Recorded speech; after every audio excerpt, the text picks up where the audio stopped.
Dari situ ya. Loh, ini kenapa kok live meeting ya? Anak-anak begitu enggak? Dipijit got it, Bu. Diklik got it, Bu. Oh. Ya. Terima Got it kasih diklik. Bapak. Ya, Ibu. Ya. Ya. Ya baik. Terima kasih Bapak. Ya anak-anak, alhamdulillah kita ditemani dengan Bapak Kepala Sekolah ya. Assalamualaikum Bapak Kepala Sekolah. Selamat berketemu. Ya baik, kita lanjutkan anak-anak untuk pembelajaran ekonomi yang tadi ya. Mari anak-anak kita lihat ya Fauzan, kita lihat gambar yang ada di slide itu nak, yaitu ya, gambar Fauzan. Tunggu sebentar Bu. Oh belum ya, slide-nya yaitu tentang ya sambil nunggu Fauzan ya, itu slide Sudah, yang Bu. gambar pom bensin. Nah, terus lanjut ke bawah. Terus ya Fauzan, lanjutkan. Ya, anak-anak yang lainnya juga bisa. Ini, Bu. Nah, ini. Nah, baik ya. Nah, anak-anak, kalian lihat slide gambar ini ya. Yang ada di slide ini, kalian coba membuat 3 pertanyaan dari gambar ini. Kira-kira apakah yang kamu tangkap dari gambar ini, Nak? Ya, adakah yang bisa? Kelangkaan, Bu. Jadinya kelangkaan, Bu. Siapa yang menjawab kelangkaan tadi? Bacanya ditambahkan. Ya. Betul, Bu. Bu Bunga Tiara hadir, Bu. Iya. Goodwill ya yang menjawab ini adalah kelangkaan. Mengapa terjadi kelangkaan? Kelangkaan apa ini? Mengenai sumber daya apa? Sumber daya alam.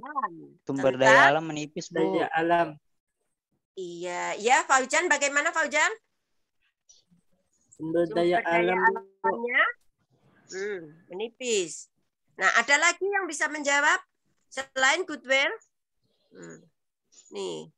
Dari gambar ini apa yang bisa kamu tangkap? Selain terjadi kelangkaan, mengapa terjadi kelangkaan? Itu disebabkan oleh apa? Sumber daya yang dibutuhkan manusia itu ada batasnya, Bu. Sementara kebutuhan manusia itu enggak terbatas. Iya, betul sekali. Nah, siapa yang bisa menjawab ini tadi? Absen 29, Bu. Absen 29. Ya. Putri ya. Betul. Jadi, sumber daya untuk memenuhi kebutuhan manusia itu sangat terbatas. Sedangkan kebutuhan manusia itu terus-menerus tidak ada hentinya. Maka dengan demikian, manusia harus bisa membuat apa? Halo, siapa bisa? Harus membuat apa? Skala prioritas. Selain berhemat untuk sumber daya alam, penggunaan sumber daya alam, harus apa? Membuat apa? Siapa sumber daya pilihan, Bu? Membuat pilihan. Iya, membuat pilihan. Siapa ini tadi? Saya lagi, Bu. Absen 29 Putri. Oh ya, masih Putri ya. Jadi membuat pilihan atau skala prioritas gitu ya. Harus membuat skala prioritas, membuat pilihan. Nah, selanjutnya apalagi yang kamu tangkap? Dengan adanya fenomena yang terjadi pada gambar tersebut. Bisa menjelaskan? Iya, kalau tidak bisa, baik. Jadi dari gambar tersebut tampak orang mengantri, ya kan? Karena kehabisan bensin. Nah, dengan tidak menghemat sumber daya alam, maka, ya kan, akan terjadi pemborosan, ya, akan terjadi kelangkaan, akan terjadi kekurangan sumber daya. Bila terjadi salah satu dari sumber daya itu terjadi kelangkaan atau pemborosan, maka akan apa? Mengakibatkan kesulitan masyarakat semuanya itu, ya, akan menyusahkan orang lain. Nah, maka untuk mempelajari ekonomi, ya kan, maka dengan adanya sumber daya yang terbatas, kebutuhan yang beraneka ragam dan bermacam-macam, maka muncullah yang disebut dengan mempelajari ekonomi, ya, atau ilmu ekonomi. Baik, ya, kita lanjutkan ke ilmu ekonomi, ya, pembagian ilmu ekonomi, ya, Fauzan, pembagian ilmu ekonomi. Terus scroll ke bawah, ya, itu tadi bahwa di dalam ilmu ekonomi, ya kan, ini sebenarnya banyak pengertiannya. Nah, salah satunya siapa yang bisa menjelaskan dengan pengertian ekonomi? Saya, Bu. Iya, siapa? Anggi, Bu. Tampakkan wajahnya, Nak. Tampakkan wajahnya. Siapa kamu? Iya, baik. Siapa? Absen? 5, Bu. Absen 5. Ya, Anggi. Baik. Anggi, Pengertiannya kan, Bu? Yang dimaksud dengan ekonomi itu apa, Nak? Ilmu ekonomi adalah studi tentang cara orang-orang dan masyarakat membuat pilihan dengan atau tanpa menggunakan uang dalam menggunakan sumber daya produksi yang terbatas. Iya, sumber daya produksi yang terbatas, ya kan? Tetapi dapat dipergunakan dalam berbagai cara untuk menghasilkan berbagai jenis komoditas, ya, dari waktu ke waktu dan mendistribusikannya keperluan konsumsi, ya, itu baik, ya. Jadi betul yang dikatakan oleh Anggi, ya kan, bahwa ilmu ekonomi itu studi, ya, tentang cara orang-orang dan masyarakat membuat pilihan yang tadi. Seperti di slide tadi kan ada pilihan, ya kan? Nah, ada pilihan atau skala prioritas tadi, mana yang harus didahulukan, mana yang ditunda. Itu. Yang didahulukan yaitu kebutuhan yang mendesak. Yang ditunda adalah kebutuhan yang bisa ditoleransi, ya, bisa di-pending begitu. Nah, jadi tidak terlalu atau kebutuhan. Nah, kalau menurut macam kebutuhan itu ada kebutuhan yang primer dulu yang kita dahulukan. Gitu. Nah, selanjutnya kita akan belajar ke ilmu ekonomi tadi, ya, ilmu ekonomi sudah dijelaskan oleh Anggi. Nah, jadi ilmu ekonomi di sini, ya kan, ada beberapa macam ilmu, ya kan, ilmu ekonomi. Ada ilmu ekonomi moneter. Nah, kalau ilmu ekonomi moneter itu adalah ilmu ekonomi yang membahas tentang uang, ya, perbankan, ya, dan lembaga keuangan lainnya, berbagai aspek yang terkait langsung maupun tidak langsung. Nah, Fauzan tetap di ilmu ekonomi, di itu saja Fauzan, berhenti yang tadi. Ya, itu saja.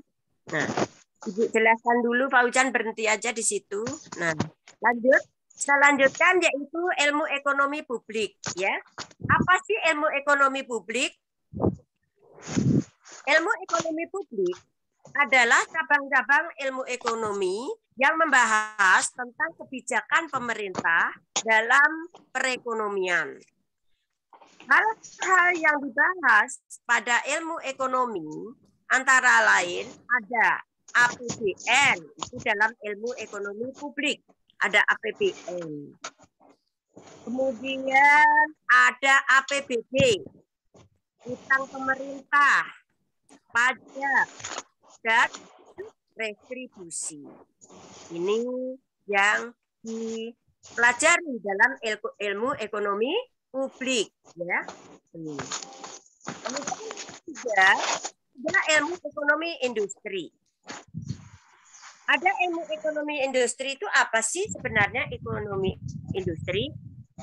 Yaitu ilmu ekonomi yang memfokuskan pembahasannya pada interaksi berbagai perusahaan dalam suatu industri.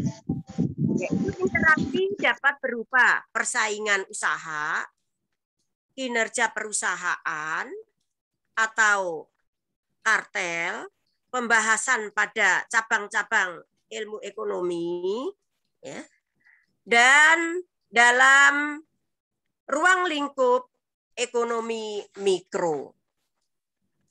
Itu. Ekonomi mikro nanti ada dalam teori ekonomi. Nah, ini tadi adalah mengenai cabang-cabang dalam ilmu ekonomi. Kalau menurut pembagian ilmu ekonomi, sebenarnya itu dibedakan menjadi 3. Ini. Menurut kelompoknya, ya, ilmu ekonomi dibedakan menjadi 3 kelompoknya ilmu ekonomi. Yang pertama, yaitu ekonomi deskriptif. Nah, apa sih ekonomi deskriptif itu? Ekonomi deskriptif adalah ilmu ekonomi yang menggambarkan keadaan perekonomian yang sebenarnya terjadi di masyarakat. Yang sebenarnya terjadi di masyarakat seperti apa, Nak, kira-kira dalam fakta-faktanya dalam ekonomi deskriptif? Iya, contohnya bagaimana, Nak?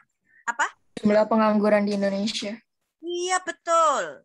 Adanya pengangguran. Nah, siapa yang menjawab ini tadi? Nabila, Bu, absen 25. Absen 25, ya. Nabila, baik. Ya. Jadi, adanya pengangguran, kemudian angkatan kerja, ya. Kalau penganggurannya banyak, berarti angkatan kerjanya banyak, ya. Bagaimana solusinya? Nah, solusinya ya harus membuka lapangan pekerjaan baru. Seperti apa? Nah, seperti kita mempelajari kewirausahaan itu, ya. Dalam kewirausahaan kita harus bisa hidup mandiri. Nah, masyarakatnya harus bisa hidup mandiri dengan membuka lapangan pekerjaan baru supaya angkatan kerja ini bisa teratasi, bisa membuka lowongan pekerjaan sehingga mengurangi pengangguran. Nah, kemudian dalam ekonomi deskriptif, contohnya lagi yaitu adanya struktur serikat buruh. Nah, dan asal-usul serta sejarah lembaga ekonomi. Pada ekonomi deskriptif tidak ada, ya kan, fakta-fakta yang jelas mengapa terjadi pengangguran misalnya. Nah, tetapi kita secara secara pengetahuan, ya, kita bisa menjelaskan sendiri, yaitu bahwa pengangguran muncul, ya kan, karena banyaknya jumlah angkatan kerja. Nah, itu. Selanjutnya yang kedua yaitu ada teori ekonomi. Teori ekonomi di sini merupakan kumpulan asas atau hukum ekonomi yang digunakan sebagai dasar untuk melaksanakan kebijakan ekonomi. Teori ekonomi adalah bagian dari ilmu ekonomi yang bertugas menerangkan hubungan antara peristiwa ekonomi dan merumuskan hubungan tersebut dalam suatu hukum atau teori ekonomi. Itu. Nah,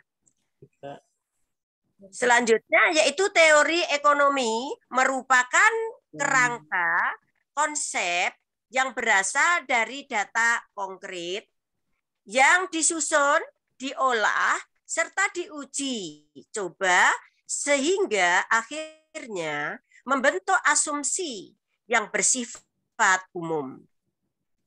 Di sini teori ekonomi bisa dibedakan menjadi dua, yaitu ada ekonomi makro dan ada ekonomi mikro gitu. Apakah ekonomi makro itu? Ekonomi makro adalah bagian dari ilmu ekonomi yang khusus mempelajari mekanisme kerja perekonomian serta secara keseluruhan. Ekonomi makro meneliti fenomena ekonomi yang luas, seperti tingkat pengangguran, pendapatan nasional, tingkat pertumbuhan ekonomi, inflasi, tingkat harga.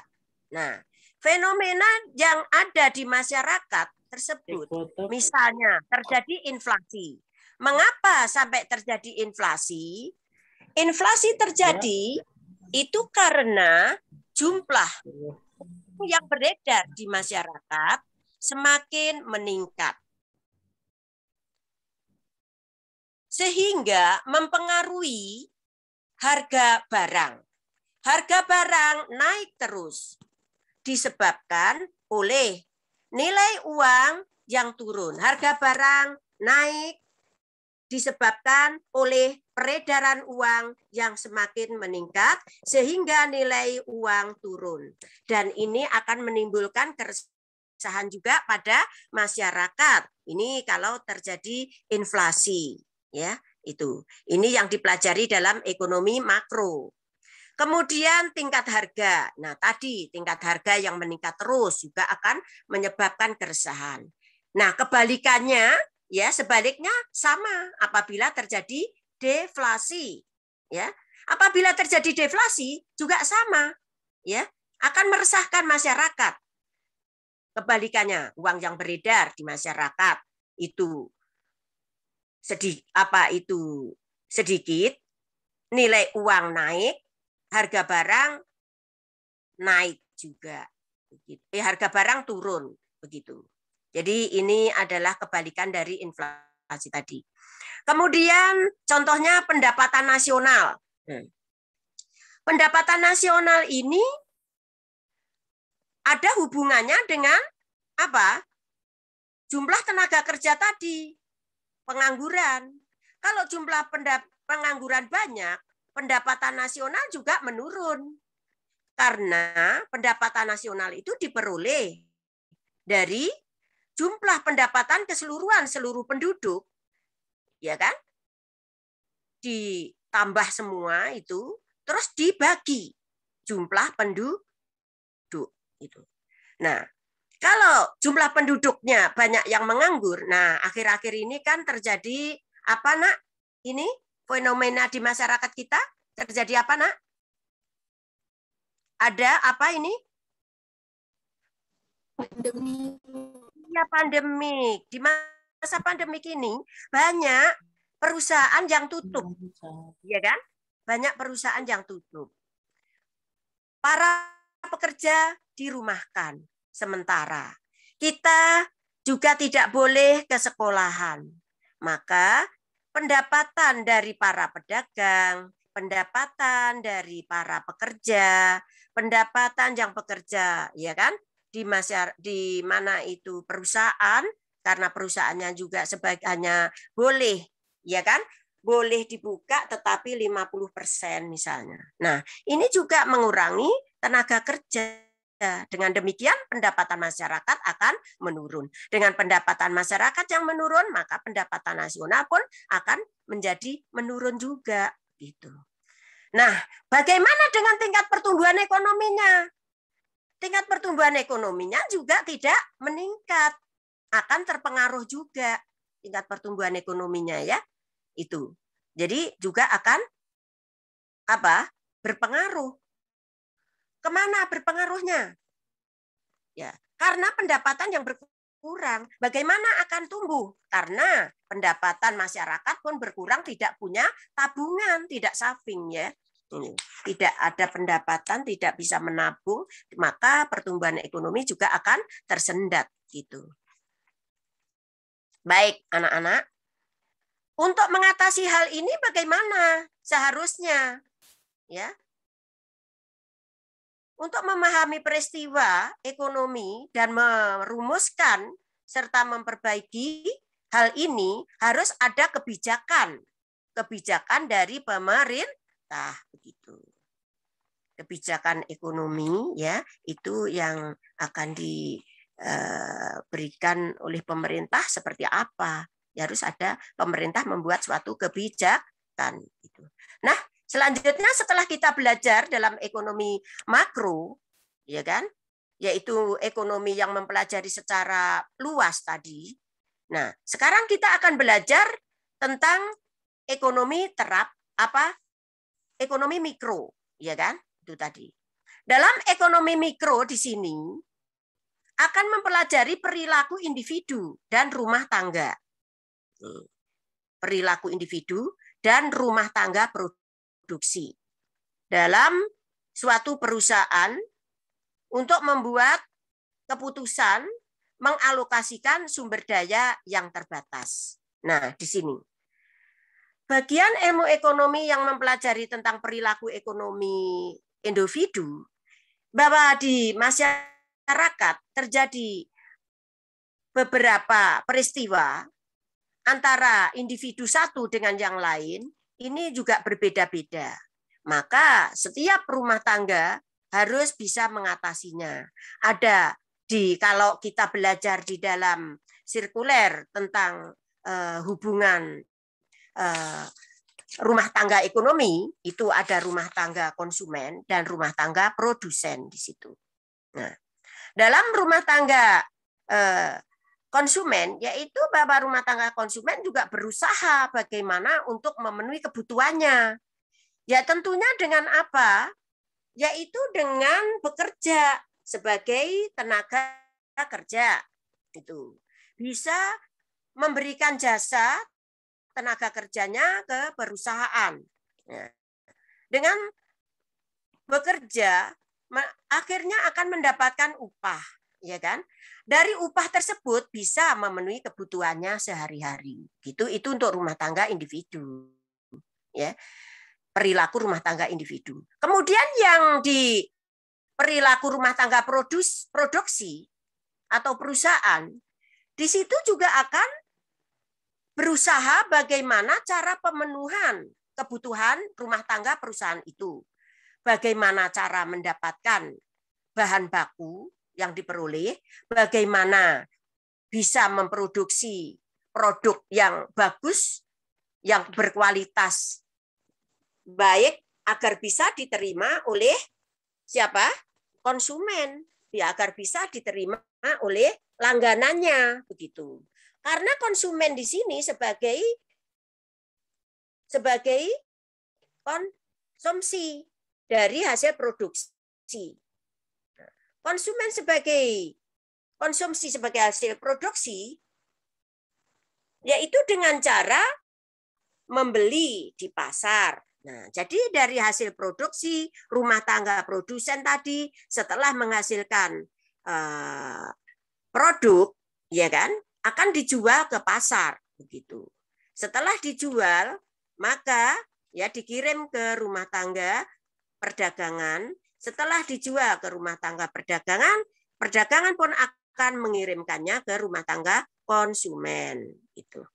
Nah, dari ekonomi mikro ini maka bisa dibuat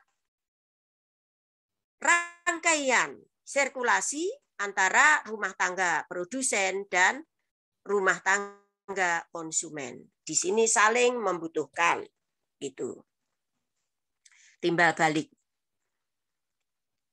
Ya. Selanjutnya setelah kita belajar tentang teori ekonomi, ada ekonomi mikro dan makro, maka kita lanjutkan yaitu ekonomi terapan. Nah, dalam ekonomi terapan merupakan cabang ilmu ekonomi yang menggunakan hasil kajian teori ekonomi untuk menjelaskan fakta-fakta yang dikumpulkan oleh ekonomi deskriptif. Jadi ini masih ada hubungannya dengan ekonomi deskriptif tadi. Itu cabang-cabang dalam ekonomi deskriptif. Kemudian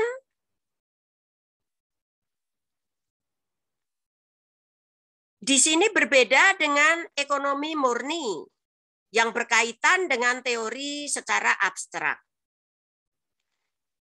Ekonomi terapan dipandang sebagai sarana untuk solusi bagi masalah-masalah praktis. Ekonomi terapan termasuk dalam arena kebijakan pengambilan keputusan untuk memecahkan masalah-masalah berdasarkan bukti empiris. Ekonomi terapan antara lain menggunakan teori ekonomi.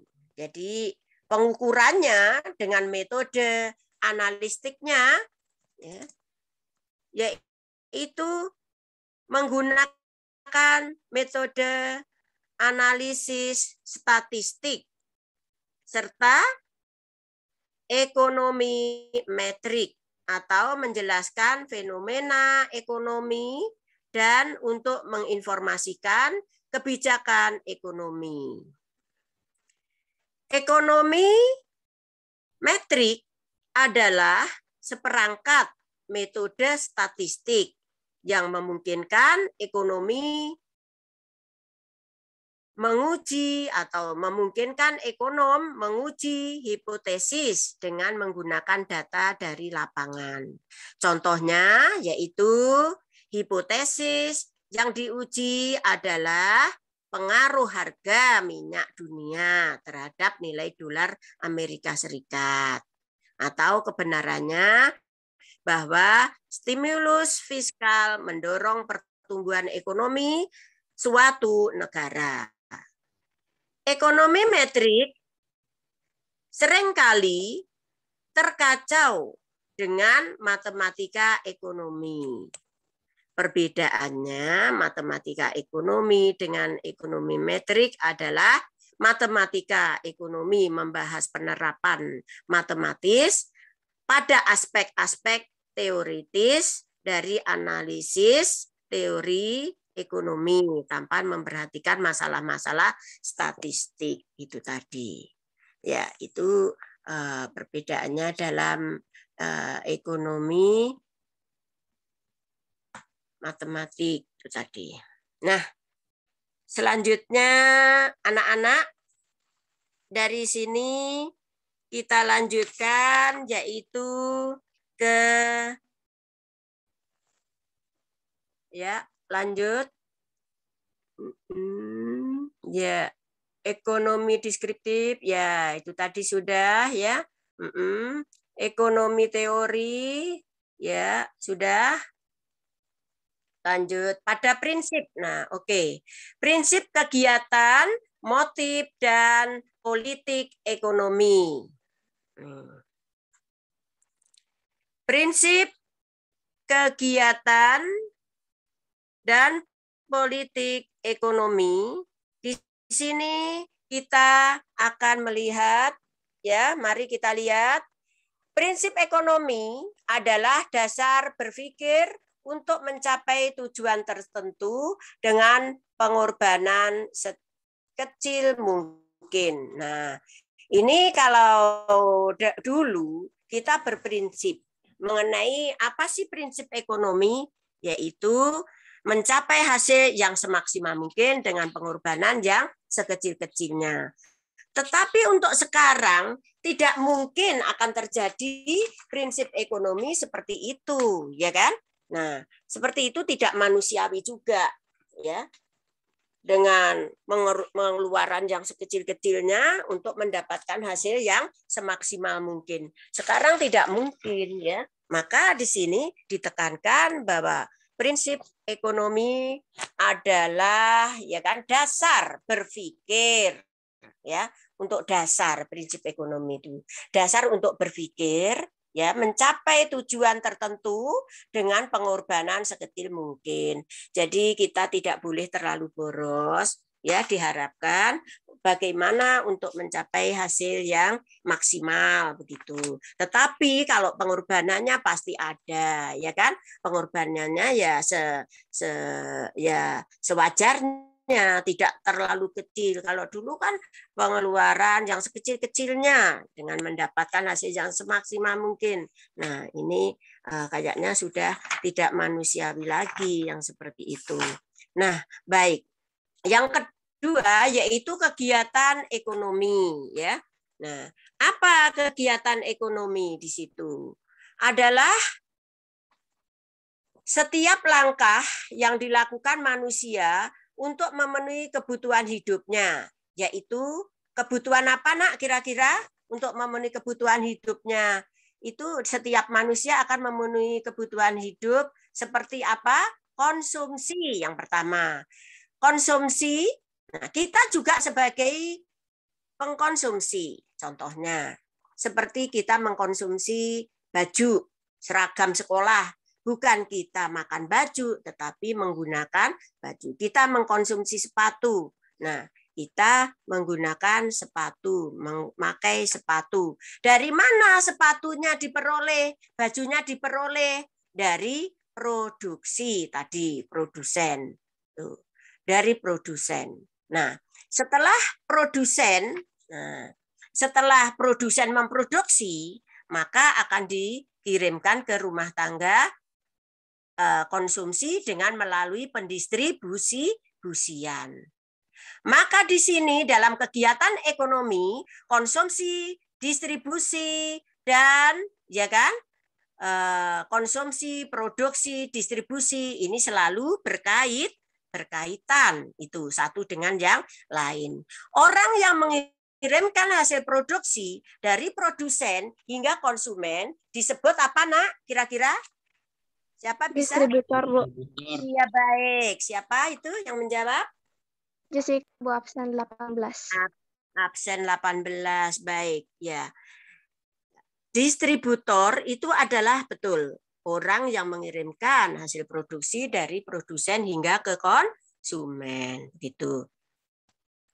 Nah, setelah kita mempelajari tentang kegiatan ekonomi, ya kan, itu, yaitu ada motif ekonomi. Nah, motif ekonomi. Motif ekonomi adalah paket tindakan untuk memperbaiki perekonomian yang bertujuan meningkatkan kemakmuran seluruh rakyat. Nah, anak-anak, bagaimana rakyat ini bisa disebut makmur? Apa tanda-tandanya, Nak?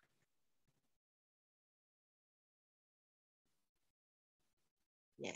Kebutuhan dasarnya. Iya, kebutuhan dasarnya terpenuhi. Ini ada di politik ekonomi, ya.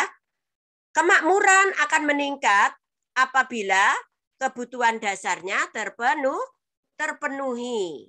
Nah, motif ekonomi adalah daya yang menggerakkan orang untuk melakukan suatu tindakan ekonomi. Nah, seperti apa contohnya? Nah, motif ekonomi di sini dalam tindakan ekonomi, melakukan suatu tindakan ekonomi. Siapa bisa? Nah, seperti apa? Yaitu kegiatan-kegiatan ekonomi tadi, tindakan ekonomi yang dilakukan oleh seorang produsen dan konsumen. Itu tadi. Ya. Tadi. Kegiatan ekonomi. Nah, dalam motifnya apa? Yaitu untuk mencapai hasil yang semaksimal mungkin dengan pengorbanan yang sekecil-kecilnya, atau tadi yaitu ada dasarnya pada prinsip ekonomi tadi. Ini yang ada di motif ekonomi. Ya, motif untuk pemenuhan kebutuhan. Iya kan?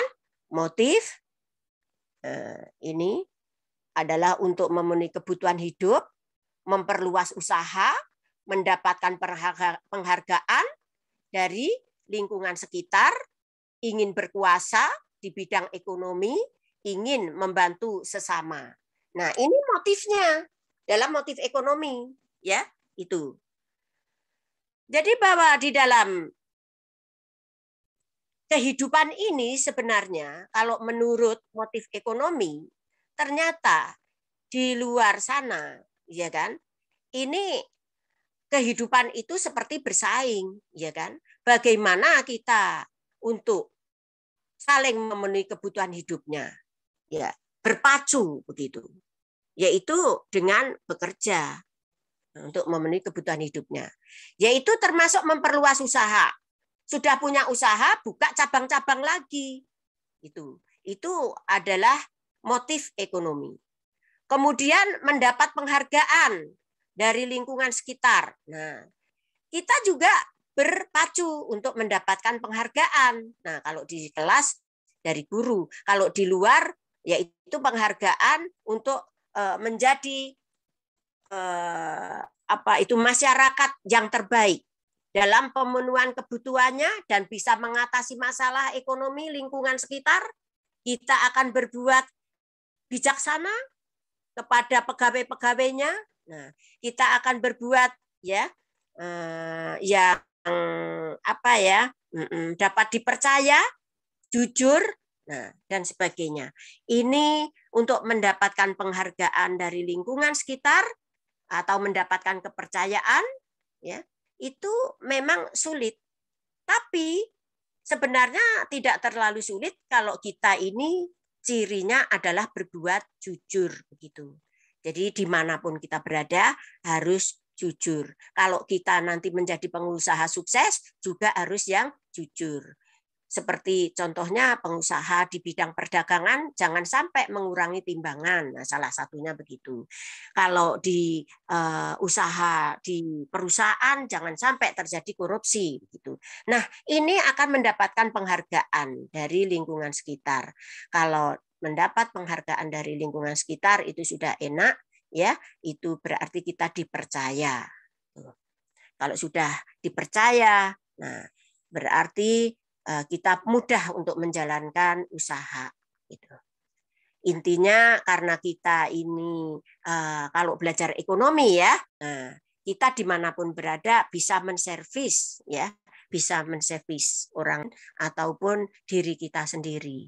Nah, jadi sebagai pelayan ya jadilah pelayan yang baik begitu. Ada pelayanan prima. Nah, itu tadi yang kemarin Ibu sebutkan dalam pelayanan prima itu ada di kewirausahaan begitu ya. Nah, lanjut. Bisa saja ingin berkuasa di bidang ekonomi. Nah, yang berkuasa di bidang ekonomi contohnya sudah mempunyai usaha buka lagi di sana. Itu sudah manusiawi ya, orang yang sudah sukses biasanya berkuasa menguasai perekonomian. Nah, di sini sebenarnya bukan tidak bukan tidak mau memperhatikan kehidupan orang lain, tetapi di sini memang justru ingin membuka lapangan usaha baru di lokasi di mana-mana itu. Jadi berkuasa di bidang ekonomi maksudnya menguasai, bisa membantu ekonomi pemerintah ya, bisa menunjang perekonomian ya, pembangunan ekonomi negara Indonesia dan seterusnya. Selanjutnya dan masyarakat ya, maksudnya seterusnya itu tadi. Nah, ini adalah motif. Yang selanjutnya selain motif ekonomi, tadi politik ekonomi sudah Ibu sebutkan ya, itu tadi. Politik ekonomi itu apa sih? Nah, politik ekonomi itu suatu paket tindakan yang bertujuan untuk memperbaiki perekonomian yang pada akhirnya ditunjukkan untuk meningkatkan kemakmuran seluruh rakyat ya, itu. Ini politik ekonomi. Jadi bukan politik ekonomi pengen berkuasa, orang lain biarin saja tidak makan, tidak. Tetapi mempunyai tujuan. Tujuannya adalah untuk meningkatkan kemakmuran rakyat. Tadi bahwa si Jessica sudah menjawab bahwa kemakmuran itu apa? Kemakmuran itu adalah terpenuhinya seluruh kebutuhan, baik secara batin maupun lahiriah. Ya, itu secara batin dan lahiriah. Itu kebutuhan terpenuhi semua, akan terjadi apa? Itu tadi kemakmuran. Nah, contohnya ya kan? Di sini ada langkah-langkah yang diambil pemerintah dalam menjalankan politik ekonomi. Antara lain, yaitu ditunjukkan dengan menetapkan kebijakan dalam bidang moneter. Kebijakan dalam bidang moneter yaitu menaikkan dan menurunkan suku bunga. Itu. Yaitu yang akan dilakukan oleh siapa? Perbankan. Ya. Itu dilakukan oleh perbankan. Siapa perbankan ini diawasi oleh siapa dalam menjalankan politik ekonominya dalam perbankan? Diawasi oleh Bank Indonesia, ya. Bank Indonesia diawasi siapa lagi? Itu oleh Menteri Keuangan itu, ya. Jadi ada hubungannya, ya. Pemerintah, kemudian perbankan, ya, perbankan menaikkan suku bunga atau menurunkan suku bunga. Nah, ini karena politik ekonomi.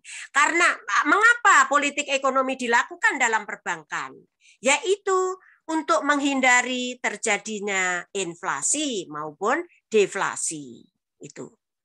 Jadi bukan perbankan itu menaikkan suku bunga atau menurunkan suku bunga untuk mencari keuntungan secara sepihak oleh perbankan sendiri, tidak.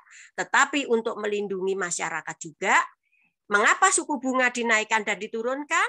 Itu karena untuk mengatasi jangan sampai terjadi inflasi ataupun deflasi atau resesi ekonomi gitu. Nah, selanjutnya, yaitu ada kebijakan fiskal ya dalam politik ekonomi. Apa sih, Nak? Fiskal itu, Nak? Contohnya di bidang apa, Nak? Siapa bisa untuk kebijakan fiskal? Anak-anak paham dengan kebijakan fiskal? Tidak tahu ya. Dalam kebijakan fiskal ini adalah untuk menaikkan atau menurunkan pajak. Nah, kita perlu berpajak. Yang berpenghasilan di negara Indonesia menjadi wajib pajak. Wajib pajak tugasnya adalah membayar pajak. Memang pajak itu sendiri sebenarnya merupakan iuran yang dibuat oleh pemerintah untuk iuran dari masyarakat untuk imbalan jasa karena kita sudah melakukan tindakan ekonomi. Contohnya melakukan kegiatan ekonomi dalam bidang produksi, dalam bidang konsumsi, dalam bidang distribusi. Itu ada kebijakan fiskalnya, ada pajaknya. Contohnya orang yang berpenghasilan tinggi makan di restoran yang mewah, ada pajaknya. Nah, seperti kalian itu ke mall ada pajaknya. Seperti kalian naik pesawat ada pajaknya. Yang berproduksi juga begitu.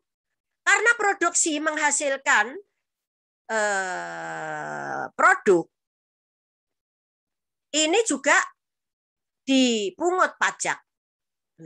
Ya. Karena produknya itu dijual ke masyarakat melalui distributor tadi. Nah, produksi, rumah tangga produksi membayar pajak kepada siapa? Pemerintah. Balasannya apa? Yaitu mendapatkan imbalan. Mendapatkan imbalan apa, Nak? Mendapatkan imbalan. Nah, itu ada di Paujan sebenarnya ya. mendapatkan di bawah itu ada ini apa itu sirkulasi ya dalam kegiatan ekonomi ya itu ada Pak Ujan ya bulat ada rumah tangga produsen dan konsumen terus di situ nah itu perusahaan membayar pajak imbalannya karena pemerintah memberikan apa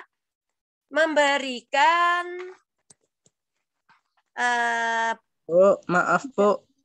Ya, Tadi Pak Ujan? saya keluar karena kuota saya habis Bu. Ini yang share screen Maaf saya, ya, Bu. Bu. Baik, ya, tidak apa-apa, baik, ya.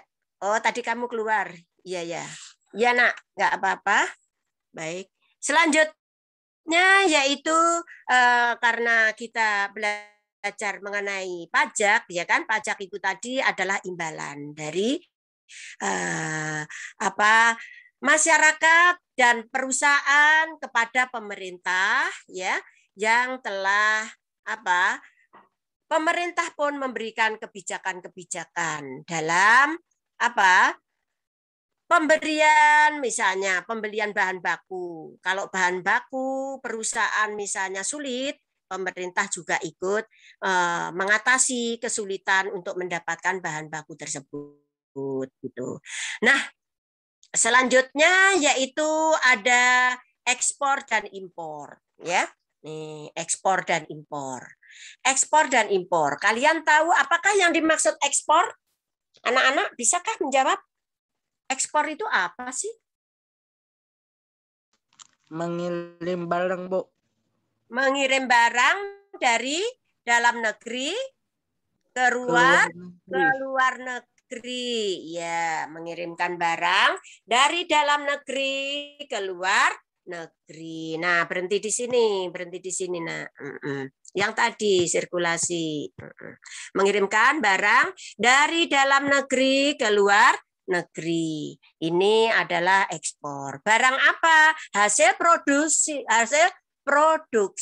ya. Itu.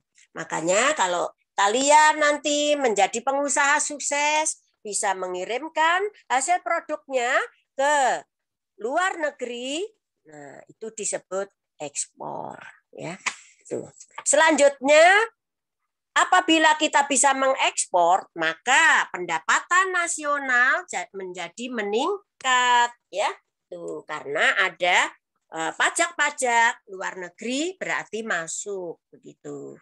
Jadi pendapatan nasional meningkat. Nah, pajak tadi gunanya untuk apa? Meningkatkan pendapatan nasional. Nah, terus uang pajak untuk apa? Ya untuk kita sendiri, ya kita untuk masyarakat, untuk membantu apa? Mensubsidi, membantu masyarakat, membantu apa? Membantu selain masyarakat, membantu produsen juga apabila mengalami kesulitan dalam berproduksi. Nah, baik anak-anak. Adakah yang bertanya sampai di sini? Ada yang bertanya, Nak? Bapak, ya. Ada yang bertanya? Baik. Kalau tidak ada yang bertanya, kita ganti bertanya. Jadi Ibu ya yang bertanya ya. Nah, coba jelaskan. Maaf, Bu. Share screen-nya ini udahan apa masih ya, Bu? Oh iya, sudah, Nak. Okay. Sudah dulu. Baik. Ya, terima kasih. Zahrina. Baik. Sekarang Ibu akan bertanya, ganti. Apakah yang dimaksud dengan impor? Ya, kalau tadi ekspor sudah, apa yang dimaksud dengan impor? Membeli barang dari luar negeri negara lain. Iya, yang jelas apa ini Jessica ya? Yang menjawab siapa, Nak? Saya dan Putri, Bu. Dian Putri absen. Ya, absen nomor berapa, Nak? Ya, ayo. 18 Iya. Jessica. Saya Ya, 29. 8. Iya, nomor 9 ya. Baik. Nomor 9. Jadi import itu adalah mendatangkan barang dari luar negeri ke dalam negeri. Nah, selanjutnya, bagaimanakah cara mengatasi pengangguran agar kegiatan ekonomi tetap berjalan? Nah, siapa bisa? Menambahkan lapangan kerja, Bu. Iya, baik. Siapa ini? Absen nomor berapa? Helma Will. 16. Nomor 16. Ya, Helma ya. Baik. Jadi dengan membuka lapangan pekerjaan baru, maka bisa mengatasi pengangguran dan meningkatkan pendapatan nasional, ya, meningkatkan ekonomi nasional atau mengatasi pembangunan ekonomi nasional. Bisa meningkatkan pembangunan ekonomi nasional karena bisa adanya lapangan pekerjaan baru. Nah, baik. Nah, anak-anak, Ibu bertanya satu lagi, ya. Apakah yang dimaksud dengan prinsip ekonomi? Prinsip ekonomi adalah paduan dalam kegiatan ekonomi untuk mencapai perbandingan rasional antara pengorbanan yang dikeluarkan dan hasil yang diperoleh. Iya, benar. Siapa ini yang menjawab? Muhammad Arif, Bu, absen 20. Iya, absen 20, Muhammad Arif. Betul sekali ya. Itu tadi jawabannya mengenai prinsip ekonomi. Ya, baik anak-anak, berhubung waktu kita sampai jam 8, ya kan? Waktu kita hampir habis, ya. Ibu dengan Bapak Kepala Sekolah berterima kasih kepada kalian semua yang sudah bergabung. Untuk ini mohon Bapak Kepala Sekolah untuk memberikan berkenan izin Pak. Halo, Assalamualaikum Bapak Kepala Sekolah. Masih ada di tempat? Oh iya, baik. Bapak Kepala Sekolah sepertinya sudah live duluan anak-anak. Terima kasih untuk kalian semua, ya. Kalian sudah belajar ekonomi hari ini dengan baik. Mudah-mudahan ilmu yang kita berikan pada hari ini bermanfaat untuk kalian semua, ya. Cukup sekian dulu. Wassalamualaikum warahmatullahi wabarakatuh. Ada yang bertanya, Nak? Ya, Bu, ada Pak. Bunga Tiara hadir, Bu. Oh, Bunga Tiara, baik. Iya, Bu. Tadi kemana, Nak? Belum bisa Dari join. tadi ngikut Zoom, Bu. Oh, Baru iya. bisa, Bu. Iya, ya baik. Ada lagi? Saya juga hadir, Bu. Siapa, Nak? Agiska. Agista. Absen 24, Bu. Absen 20 ya. Agista absen berapa? 24, Bu. 24. Bunga Baik. Tiara absen 8, Bu. Ya, sudah Bunga Tiara. Ya. Ada lagi? Baik. Ya, kalau sudah tidak ada yang bertanya, cukup sekian. Wassalamualaikum warahmatullahi wabarakatuh. Waalaikumsalam. Terima kasih.